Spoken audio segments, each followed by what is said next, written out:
You're now tuned in to 13scienceastrology.com. How's everyone doing today? Wishing you peace and love. On this particular episode, I want to talk about what it takes to experience a healthy relationship. See, relationships are the root of graduating out of the matrix. If you want to become successful in the matrix, you have to build successful relationship connections. And relationships, when we think about it, we usually start off with thinking about our connection with a lover, or our connection with a husband, or our connection with a wife, our connection with a boyfriend, or our connection with a girlfriend. However, when you start to analyze relationships, what you're going to find out is that it gets a lot deeper than that. See, I'm an astrologer, and what I do is that I give relationship advice based upon the blueprint of what's called the natal chart. And when you study relationships in the natal chart, what you're going to find out is that relationships exist in what's called the seventh house. This is the house of relationships. But before you get to the seventh house, you have various other houses that you must graduate to before you can get into really experiencing the seventh house. And that's what I'm going to cover today. See, if you really want a healthy relationship, the first thing you have to do is that you have to know yourself. You have to know your characteristics. You have to know your tendencies. You have to know your makeup. You have to know, how do you think? What are the things that you like? What are the things that you dislike? See, this is the first step in having a healthy relationship. Most of us, we get into relationships at a very young age. And I'm talking about love relationships here, or so-called love, what we think is so-called love relationships. We get into these things at a very young age. And the problem with that is that you have not discovered yourself yet. And when you are 17 years old or 18 years old and you decide to get into a relationship, the way that the matrix is designed and things like that, you're going to probably most likely fail. Now, it doesn't have to be that way. If we were taught differently and we were raised differently in the matrix, it doesn't have to be that way. So I'm not saying that you necessarily have to fail, but I'll say 90% of the time, if you start getting into relationships at the age of 16, your high school sweetheart type of relationships, it's going to fail. And the reason why it's going to fail is because you have yet to discover yourself. You don't really know how you think. You don't really know the things that you like or dislike. So what happens is that the first relationships that we experience here in the matrix becomes more of a mirror. It becomes more of someone almost like a punching bag sometimes. And relationships become more like a sparring match, and someone that you get to demonstrate your powers on. You get to really see your reflection. And that's what people fail to realize. A lot of your relationships aren't working because you don't realize that this person is reflecting you back to you. So any problems that you have in a relationship, this person is simply a mirror, and they're reflecting yourself back to the self. So when you tell this person a thing and then they give you feedback, this is really the course of the relationship. This is, I guess you could say, this is this is the stage that the relationship is playing itself out on. It acts more as a reflection. A lot of times we never really get a chance to get to the heights of what we can really experience in a relationship. And this is because we don't know ourselves. And that's going back into the first house and your ascendant sign. So your ascendant sign in astrology deals with, this is your rising sign. This is the characteristics of who you are. This is how you think. This is how you look. And how you look is going to really determine what type of mate that you should attract on a physical level, because there's physical aspects to a relationship as well. See, many people try to deny the physical, and some people are too much into the physical, and you might be so much into the physical and you might want to attract something that you don't necessarily look like. What I mean by that is that you may be a person that is of thin stature, for instance. You may be a person that, you know, hasn't really groomed yourself to the point where you may want someone that is thick and she got the nice ass and knows how to dress and knows how to do all of this and that, and you're not really reflecting the part. You don't dress this certain way or you don't act this certain way, but then you want someone that does.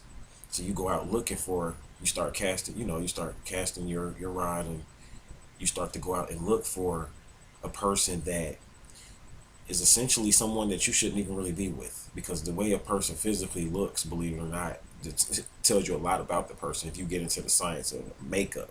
And I'm not talking about a person being ugly or cute or handsome or not so handsome. It's not really about that. It's more about, you have to put yourself in a perspective and know how you look and know that your type of features, and then you have to go out and look for someone that complements that. That's all I'm saying, on the level that you're on, because everybody has a level that they're on. So if you're not really into the way that you dress, you're not really into certain, keeping yourself up on certain levels, then you can't really go out here and look for someone that's, dressed up and looking all good, because it's not going to complement you as a person, and then there's going to end up being problems in the end. That person may see something in you. You're like, well, this is just too mundane. Ron Holt say, like, what does it matter about how a person dresses? I mean, it really does.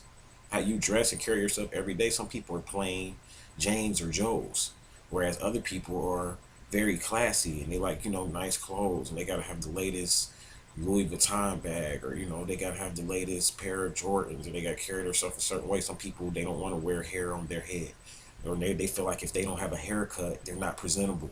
But then you have some people that don't mind going out without a haircut because they feel like that's natural. So that's what I'm getting at, is the way that you physically look in your features is really the first step in understanding the type of person that you should look for in a relationship. Now, it builds up into degrees. So just because you're a person that is a plain Jane, or person that might not be so attractive on one level, does not mean you have to stay like that. You can have a total makeover.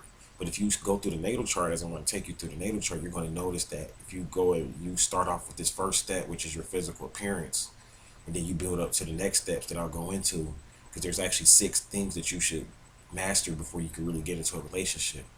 And the first thing is your appearance, and that's what I'm talking about addressing here. So it's not to look down on yourself, because you may not be like, say for instance, a person that dresses as good as Lupe Fiasco.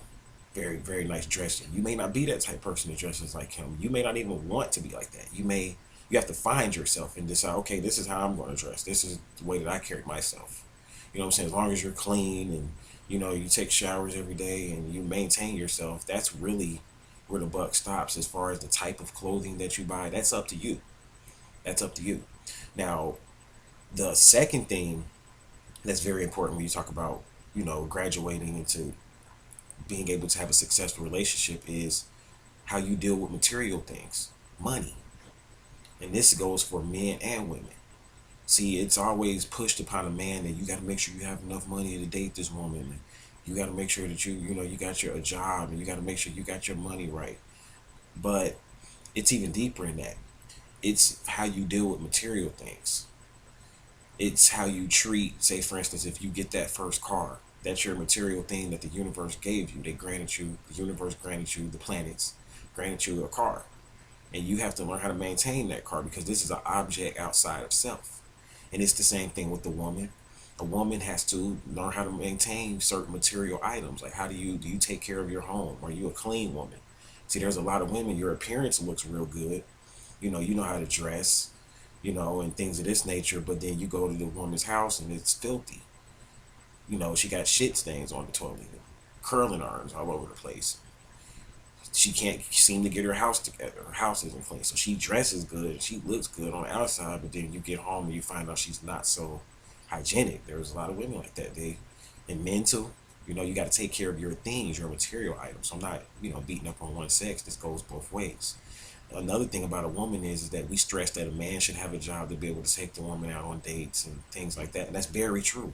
But a woman should also have an income, because when you get into a relationship with this man, you don't want to depend on no man for anything. Like, you know what I'm saying? Like, if I have a daughter, which, one day I will, I'm going to teach my daughter not to depend on a man financially for anything. So when you teach a woman that a man's supposed to just pay for everything, that's getting her in a stage to where she's going to become a dependent.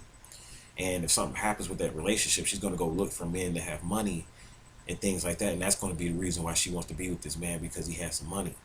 And that's where it's going to stop. So you isolate. What I'm saying here is that you have to be holistic with relationships. And most people, they don't have a checklist. Some people, they just want some guy with money. Some women just want some guy that's tall and handsome. Some women just want a guy that treats her right, like as far as on an emotional level, knows how to talk to her, which I haven't got to that step yet. But what I'm saying is that you can't just base it off one thing. And this is why a lot of relationships aren't working, because you haven't graduated into the degrees of life of learning how to take care of material items, learn how to have a source of income, keep money coming in. That goes for both parties. Learn how to keep your house clean and things of that nature. Now, the third thing you must look for when it comes to relationships is the way that you're thinking. You must get your thinking in order. How do you think? What type of thinker are you? Are you a shallow thinker? Some people, they don't think a lot. They don't really like to think. They just do. And that's fine. If it's in your natal chart to be like that, it's fine. You know, that's what I teach. It's all about free will. But however, you must know what type of thinker you are. Because if you're a deep thinker, because this is very important for me, like I'm a thinker. So, you know what I'm saying? I know I'm a deep thinker, so I don't want a woman that's a shallow thinker that doesn't like to address things on a deep level. Like you have some women and men, they don't like to talk about like real deep stuff. When real deep topics come up, people get uneasy. Like if you start talking about as to whether or not, you know, it was a conspiracy as far as Whitney Houston's death, for instance. And you start talking about, well, was that a conspiracy, or was that part of some type of conspiracy to that the reason why Whitney Houston died? Some people, they don't want to think about that. That's something they don't want to talk about. They don't want to address it. It's too deep. You're addressing death, and it's just not something that they want to think about. So you have to get your thoughts in order. You got to fine tune your thoughts and know what type of thinker you are. You have to know what type of education that you need here to make it in the matrix. What I mean by that is that some people want to go to college and they want to have a high education, so therefore they're looking for a man or woman that has a high IQ and someone that wants to go to college and things of that nature. But then you have some people, they don't really want to go to college. They just want to learn a skill and a trade, and they just want to put enough thought into basically their job to where they can make sure that they have money coming in on a skill and a trade. They're not interested in reading books outside of what they do. They're not just interested in learning like that. So how you think is very important when you start going into finding a relationship partner and learning about yourself. Now, the fourth thing you want to look at is that you want to look at the way your relationship with your family and the issues and baggage that you may have stemming from that. Some people did not have a good relationship with their mother. Some people did not have a good connection with their father. And if you didn't have a good connection with one of your parents, regardless if you want to accept this or not, you have issues to deal with. You're not going to have a healthy, successful relationship until you deal with those issues, the issues that you have with your father and the issues that you have with your siblings and the issues that you have with your grandmother and just all of your family members, and you know, if you were mistreated and abused and molested. See, all of this is key, and you got to work this out within self to where you're at peace with that. See, what people do is that they go get into a relationship to use that as a crutch, and they use that as a crutch as to say, well, since I'm not at peace with myself, I'm gonna go out and find somebody that makes me happy. That's you going into it with the wrong agenda, beloved, and you know that it's not going to work, because what's going to happen is that they're going to make you happy for a minute because you just met a new person and everybody's putting their best foot forward. But then the baggage is going to come out. And then on a metaphysical level, what's going to happen is that you're going to attract someone that has the same issues as, say, for instance, the parent that you got issues with. You got issues with your mother. You're going to attract a woman that has issues just like your mother. You have issues with your father. You're going to attract a man that has issues just like your father. So going out and really looking for, and even if you're in the same sex type relationship, it goes the same way. At the end of the day, you have to be secure and at peace with yourself and your family environment. Your root chakra has to be healed. Very important here. Like most people, when they think about relationships, it's really more so centered around sex a lot of times and the way a person looks again. and the way a person makes you feel, but is your root chakra healed? Are you grounded in what you do? Are you like that plant that when the wind blows, you're going to stay grounded and focused no matter when the rainy days come? You're going to stay grounded. Why? Because you're grounded in yourself. You have to be strong to make it in a relationship. You have to have roots. You have to know what city you want to live in. You have to know where you're going to reside. Like, where do you want to live? You have to know a lot of things if you want to have a successful relationship, because what's going to happen is that you're going to change. And the only constant is change. We know this. But you have to primarily know what type of environment. When I say what city you're going to live in, it may be multiple cities, but you have to know, do I like living close to water? Do I like more so living in an industrial, like a city, like a metropolis? Do I like living in the country somewhere? See, these are things you're going to have to ask yourself before you try to connect with someone. And the fifth thing you're going to have to understand is that, what do you like to do for fun? Very important in a relationship. What floats your boat? What's fun to you? See, for some people, fun is getting off work, getting a DVD, popping it in, chilling with their hubby or their wifey or whoever, and watching movies, and having sex, and to the night, and to the wee hours of the night. That's fun. And wake back up in the morning, go to work. She goes to work, you go to work, and that's the relationship. But for some of us, fun is a little bit more. You need more stimulation in that. Like, for some of us, we need to travel to have fun, or for some of us, we need to write and draw to have fun. Some of us are very creative, so you might have fun with basically a person that you can start a business with. That may be fun to you. Like, if you could just meet that partner that you can connect with, and you guys can form some type of a business structure. And that's going to come from you knowing what you like to do, like on every level. Like, you need to know, what do you like to do for fun, so that when you go out and date, because different people like to date on different levels. For some people, like I said, dating is just coming home every day. For other people, they have to go out and date. Like, they got to go out to a club with their significant other. They need to feel like they having a ball and a blast, like, for fun. Some people, they need to go on skiing trips and hiking trips. Some people, they need to work on, like I said, creative projects together. Other people are going to want to meditate together. That could be fun for some people. So you got to know, like, what's fun to you. That's very important. That's the fifth thing. Now, the sixth thing that you want to know in order to have a successful relationship is that, what type of person are you when it comes to serving humanity? Are you more of a selfish person, where you really don't like serving a person or waiting on a person hand and foot, and just serving people in general? How do you feel about service? Service goes into what you do for others and how you make others feel. Just like if you're a server or a waiter at a restaurant, you have different types of waiters. Some waiters, you can tell the selfish waiters from the not so selfish waiters, because the selfish waiters, they don't come back and really check on you. They're just worried about the tip. They set up your table, ask you what you want, then their goal would disappear, and they're just aloof and detached. And a lot of people take that personal, but what that is that that's a person that's a selfish servant. And then you have on the opposite end a person that's serving. Some people are self-serving, and some people are serving, and they like to serve others, and they like to make people feel good, and they want to be of service and of help to people. So you have to know what type of servant you are. You be real with yourself. If you're not the type of servant that really is going to go out and bust your ass for the next person, you need to make sure that that person kind of understands that about you. Like, yo, I'm not really the type to wait on a person hand and foot. Like, I'm not gonna, like, some women, they don't like getting out the bed, for instance. They might ask you, baby, can you go to the store for me? Go get me this, X, Y, Z. You might do it just to make please her for a minute, but then after a while, that's gonna make you kind of upset if you're not really like the servant type. You're gonna be like, yo, you need to get out the bed and do it yourself or whatever. I'm not gonna be waiting on you hand and foot. Where you got other men, they wait on their woman hand and foot, and just, let the woman lay up in the bed, and they're gonna give them everything. They need breakfast in bed. They're the ultimate servants. And then it goes same thing for a woman. Some women are gonna make sure they man got a massage every day. She's gonna make sure that man is good. Like, she's a servant. You see, like, really the concept of a real good so-called prostitute, and I know people hate when I talk street, but hey, I gotta do it. That's where I come from. But a real good prostitute was really like a good servant. She waits on her John or her James hand and foot. She knows how to please him and take care of him. And you don't have a lot of women these days, especially melanated women, that are really understand this concept. Like, you see it amongst like the Asian women. They got their massage parlors, and they are good servants. This is why they're successful.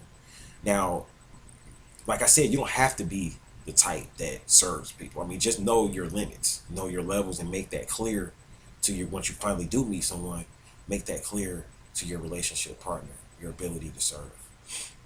So now that you have all of those things in order, you know yourself, you've mastered that as far as your characteristics and tendencies.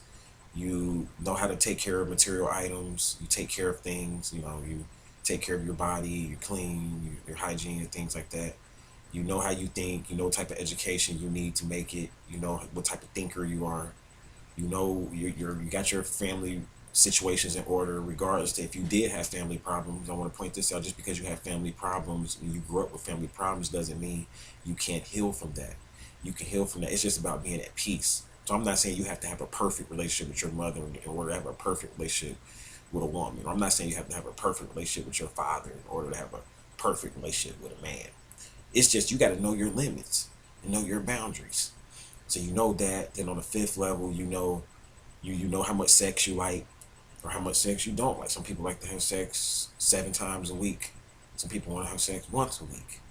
But you have to know that. You have to know your limits and like, what am I going to put out? Like, what type of energy am I willing to put out? And these things may change. These things may change, so you always have to revisit this checklist. That's why this video will be very important, because you always have to go back to this and look at these things on a monthly basis if you're in a relationship and examine them. Especially if you start to have problems, you need to go back to the basics and like, okay, do I need to change my appearance? Am I having relationship problems? You need to go back and reorganize and analyze things depending on the situation you're in. And then the sixth thing is the service aspect, what type of servant you are. So you have to know those 6 things, and then you get into the stage of the relationship. And this is what I'll spend the remainder few minutes of this video talking about. Now, the stage of the relationship is a couple key ingredients I want to hit on when you get into the real life, once you've mastered these personal things. Because if you notice, all of those things I named before were personal things. These are things that you should work on before you get into the real life setting and the stage of the relationship. So now you're in the stage, you're in it. You're in a relationship now. You think that you've mastered those 6 things before this. So now you want to look at this person's cultural background. Very important. If you consider yourself a Moor, you should know your culture. If you consider yourself an Italian, you should, of course, know everybody has a different culture. See, the thing with black people is that we need to develop, or they need, because I'm not a black person, but they need to develop more of a culture. If you want to consider yourself that, what is your culture? Some people's culture is hip-hop culture. Listen to a lot of music, tatted up, and that's cool, the artist type of thing or whatever. Listen to a bunch of hip-hop music, tatted up, they like loud music, driving around, staying out night at clubs. That's a culture, you know. So that's the type of culture you're in. You need to know what type of culture your partner is from. And you can be with someone across cultures. I firmly believe that, but you need to identify that person's culture. If you consider yourself a Moor, what do Moors do? What type of culture do you know that? Like, what type of culture do Moors live like by? See, one of the main things that I consider myself as being more as far as our culture is, it's like health, diet, meditation, spirituality. This is a part of our culture. Astrology, the science of mating and creation. This is a part of our culture, like in carrying yourself a certain way. See, it's not just calling yourself the Moor, but it's living the life of a Moor, is where I'm getting at. A Moor is not going to be, not to say Moors don't like to have fun, but we might like to have different fun. A Moor is not going to just listen to hip-hop music. A Moor is going to listen to jazz. A Moor is going to listen to classical music. A Moor is going to listen to a lot of different genres. Why? Because the Moors were navigators and we crossed into a lot of different cultures. So like a Moor is a person that is going to embrace like an Asian culture, a part of that, a piece of the European culture. We like to eat different types of foods. See, culture goes into food. What type of food? See, a lot of people don't make it in relationships because they don't know what type of food their partner likes, or if they do know, that you guys can't agree on foods. This can get, I know it sounds real stupid, like people like, that doesn't matter, you can eat whatever you want. That can end the relationship quick. Say for instance, if I'm a vegan, I don't want to eat your vagina out. I'm just keeping it real. I want to eat your vagina out if you eat meat, because all that toxic stuff is coming out of you. You might do it a few times, but at the end of the day, you're like, man, there's something ain't right with this, and it's not going to work because there's like you're crossing cultures on a certain level. So you have to, in your mind, know if you do eat meat, that's cool. You know, you can find another meat eater. You might not really want to be with a vegetarian because it might be like food is bland and it's boring to you. Like eating vegetables all day, it's not fun to you. Like they fart a lot. Vegetarians fart a lot and stink up the place.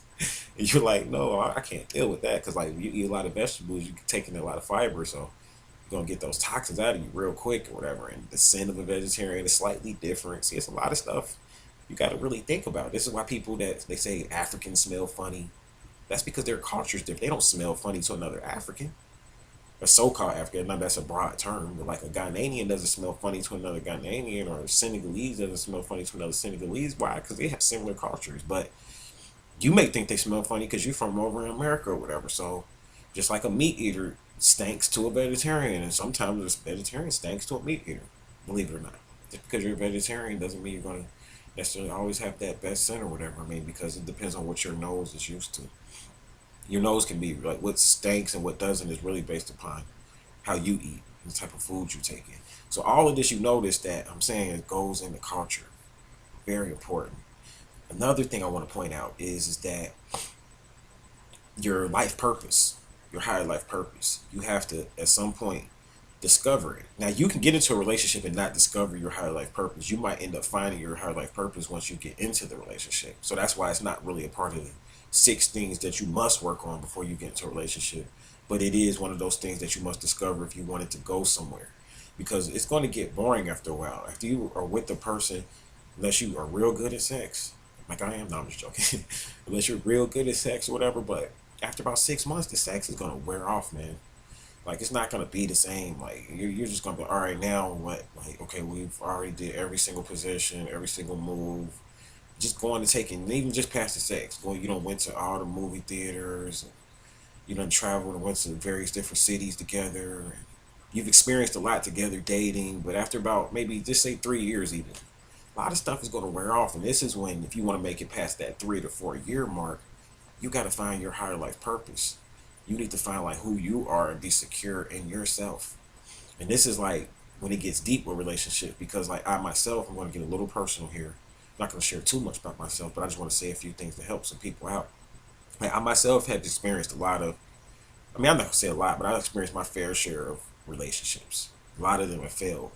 And every relationship that I had, I blame myself for it failing for a few reasons, and that's because I didn't know myself. Had I known myself where I'm at now, probably would have never experienced half of the failed relationships that I had. And it's because I didn't really know what to look for. I didn't have a higher life purpose or whatever. So like I was in long term. I was in a lot of long term relationships. I'm the type of person that I got into long term relationships or whatever. And like I don't too much do the whole. It's either gonna work with me after a few weeks with the new person I meet, and we're gonna be together for a while, or it's not going to work. Or I mean, or it's not going to work at all. After about a few weeks, we're going to cut each other off. Somebody's going to say, "Yo, I don't want to do this no more," whatever. So that's usually how it works for me. So I, in my 20s, I was in a lot of long term relationships, and it didn't work because once you get to that 3 year mark, you don't know yourself. It gets boring, or they don't know themselves because they got to know themselves too. Because you guys, that's when you get to that 3 year mark. That's when you start to have to like build something for the whole. That's when children might come on the scene and things of that nature. And you have to know what do you want your children to do. You have to know what type of empire you're trying to build. See, most people just have children and they put them off into the matrix. They're like, I don't know really what to do with my children. I'm just gonna put them into the army because I don't really know what to do with my children. That's because you didn't find yourself with your partner. Had you had found yourself with your partner, you could have built up an empire. You could have been like, all right, yo, this child, they're in their natal chart, they're more militant. So we're gonna put them into the armed forces or the secret service or something like that. And this child is more of a scientist. We're gonna put them in the scientific aspect of our empire. But you have to know yourself in order to build any type of empire. You're not gonna ever even get into an empire building if you don't know yourself. And people, they want to get with their twin flames and soulmates and stuff like that. It's not gonna work. Even if you get with them, I mean, you might have a connection and all that, but if you don't have those 6 things mastered, and you don't accept their culture, and then you don't find your guys' higher like purpose together and build something together, it's not gonna ever work. The reason why a lot of people out here, they ask me about polygamy. And the reason why people get into polygamous relationships is because, or I mean, I'm sorry, the reason why people are successful in polygamous relationships, those few people that are, there's not many, the reason why they're successful is because they found themselves, and to a point where they're so secure in their self and who they are, and they're so secure in their partner, they know like their partner's going to do what they say they're going to do. They trust them. Their word is golden. To where like they're like, okay, we can get into a polygamous situation now. It's not about the sex. It's because we need to expand this empire or polyandrous situation or however it may have you, because we need to expand this empire. But that's not going to work if you operating below the belly, because it's going to get to a point where you're just going to be having sex with multiple partners.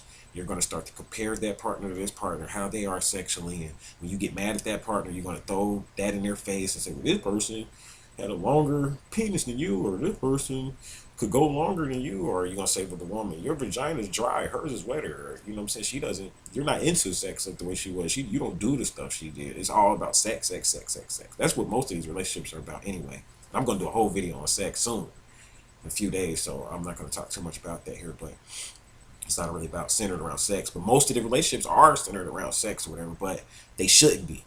They shouldn't be. It's a part of it. That's actually when you go to the higher aspects of the relationship.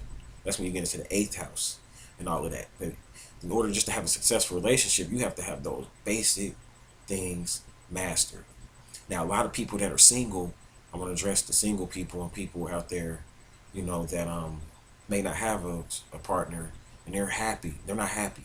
A lot of people aren't. Most people when they're single, they're never happy. And I'm here to tell you, like, Ram Hotep is so-called single. I use that term very loosely because who's single really? We all have connections to people. We all talk to people. So who's really single? You're never really single. But I don't have a significant other at this moment, but mentally I do because I have some things going on. But not physically. But I'm totally. You just don't understand how happy Ram Hotep is. Very happy because I finally found myself. I know my life purpose. I know what I want. So I know when I finally do connect with this person, I already know everything's going to be in order a certain kind of way because I've totally found I'm secure in myself. Like, I like waking up by myself. I love myself. I can hug myself every day. I like how I look in the mirror. I accept myself. You know what I'm saying? I accept my sense. I accept the type of person. I accept my shadow self. So you got to fall in love with your shadow self too. That's right. Fall in love with the dark side of you because it ain't going nowhere. You have a light side and you have a dark side. So I accept that. So I'm totally happy and secure in myself. And I know that when I meet someone, which I've already had, when I connect with this person, I know that it's going to be awesome.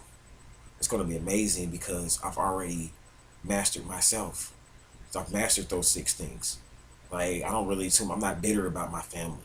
You know what I'm saying? Like, either, see, the thing about people and their family members is that this is what my formula. You may not work for you like this, but you really want to get over the family stuff, you're either going to deal with them and accept them for who they are. And if you can't accept them, just cut them off. It's that simple. You have family issues because you want to keep changing your family. And you keep going back into the same thing, which is insanity. You do the same thing over and over again and it drives you crazy. Whereas me, like, I accept people for who they are. And I'm like, okay. And I don't expect too much out of people. This is why I'm in love with myself, independent.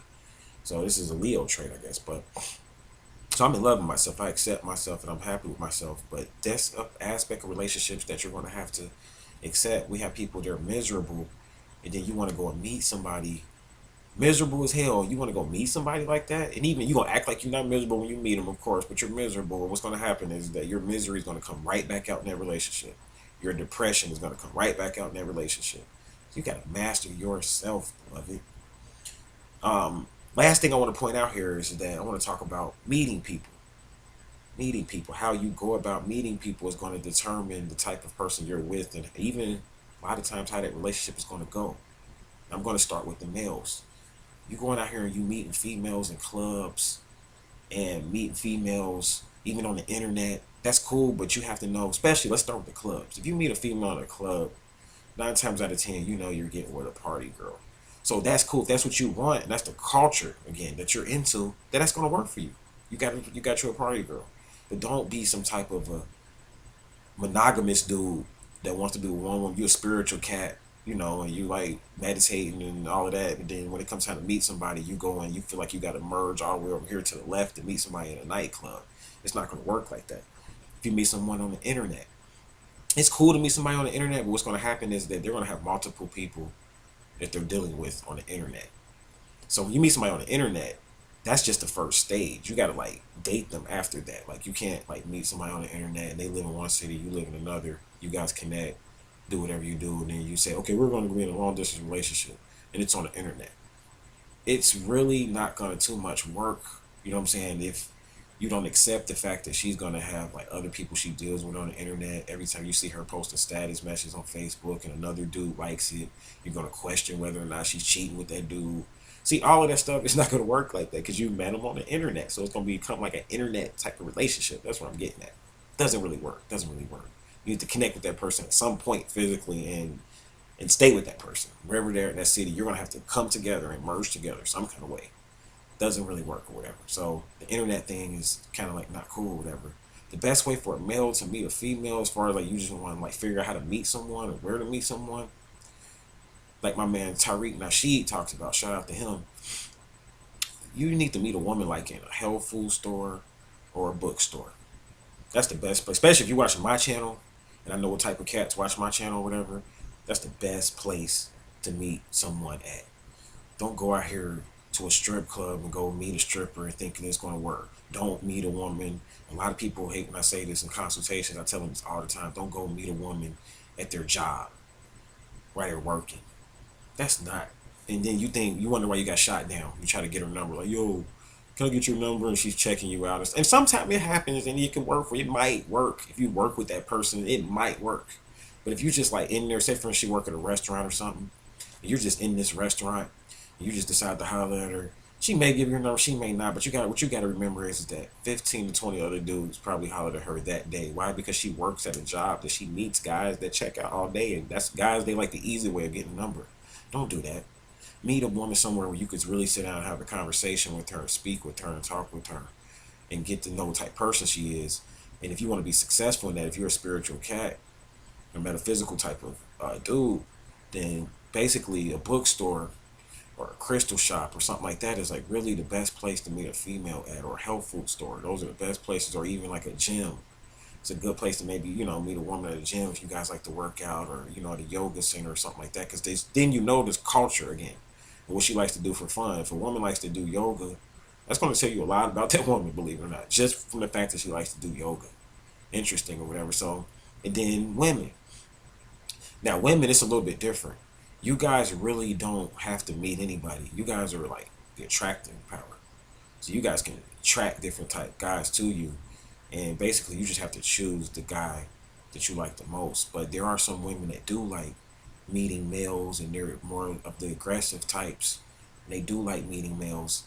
And they like kind of like putting their best foot forward. And you should never really like try to talk to a male like that, like, and be aggressive with it, unless you know for a fact that it's probably going to work between you guys, because you check them out. Basically is what I'm saying. You analyze them, like maybe women target guys or whatever. Like, so say for instance, this guy is like a lawyer or something like that, and he's a lawyer, so you kind of like analyze them or whatever. So you put yourself in a situation. That's the best way to do it as a woman, to where you guys could talk.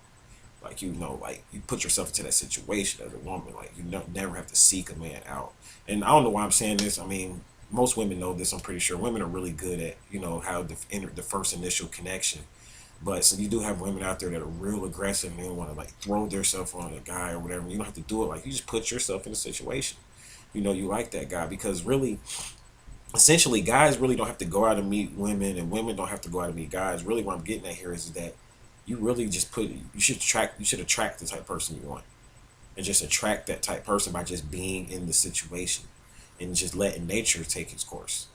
You say for instance you're at the bookstore, and you know that this guy's a lawyer or whatever, he's going to be at the bookstore or whatever at this certain time. You just know that you usually see this guy some kind of way. You cross paths with this guy over and over again. So you just put yourself in a situation where you're at a bookstore reading a book, or maybe it's just around him, and he's going to see you and be like, oh, she's attractive or whatever. And he's already into an intellectual type of sister, so he's probably going to try to at least smile at you. You smile back, make yourself look presentable and approachable.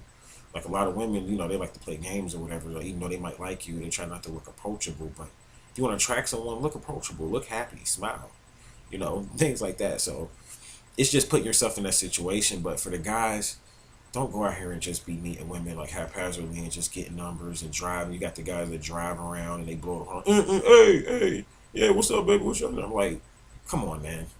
That's not. And then you wonder why it's not working with you. Like, I can't meet nobody. Because it's really like, I get women saying they can't meet nobody, and I get guys saying they can't meet nobody. But the guys, your guys' excuses for guys is like the reason why the women can't meet nobody. That's what I'm kind of like getting at. The reason why these women are single and can't meet nobody is because of the way a lot of guys come off. Like the women that like guys or whatever. That it's the way that you guys come off or whatever. Like you guys come off like crazy. Like, man, you don't deal with them. A lot of guys are 40 years old. Like this, I've seen it. You drive around on a motorcycle and you blowing at women, like, showing off and stuff, like, and thinking that's cool.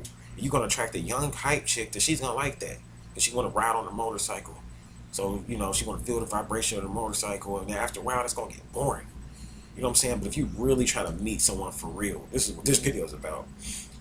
You gotta really analyze where you meet these people at. So that's gonna do it for me. As far as my little chat with you guys on relationships, from an astrological perspective. I am a relationship consultant. I've gotten good at this because, again, I've been in a few relationships in my day. So, I know what's right and I know what's wrong from my successes and failures, and this is why I'm able to give pretty decent advice. So, for you guys that are interested in that, visit the link below. And I'm going to go ahead and shut this video down and leave you all in. Namaste.